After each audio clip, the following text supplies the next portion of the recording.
రుతుపవనాలు మరో 4-5 రోజుల్లో తెలంగాణ, ఒడిశా, జార్ఖండ్, బీహార్ రాష్ట్రాలకు, ఛత్తీస్గఢ్లో కొన్ని ప్రాంతాలకు విస్తరించనున్నట్లు భారత వాతావరణ శాఖ తెలియజేసింది.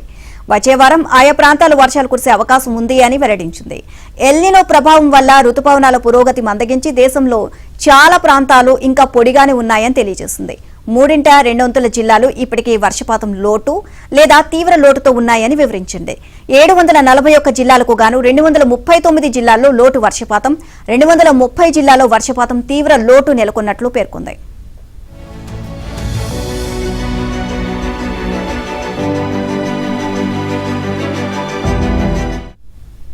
రానున్న రోజుల్లో దేశంలోని అనేక ప్రాంతాల్లో వడగాల్పుల ప్రభావం ఉంటుందని ఐఎండీ తెలిపింది.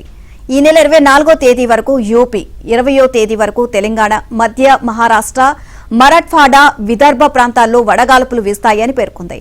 ఎల్నినో ప్రభావంతో దక్షిణాసియాలో పొడి వాతావరణం నెలకొంటుందని అమెరికాకు చెందిన బ్లూంబర్గ్ సంస్థ తెలిపింది. ఇది అత్యంత బలమైన ఎల్నినోగా రికార్డులకు ఎక్కనున్నట్లు అమెరికా శాస్త్రవేత్తలు భావిస్తున్నారు.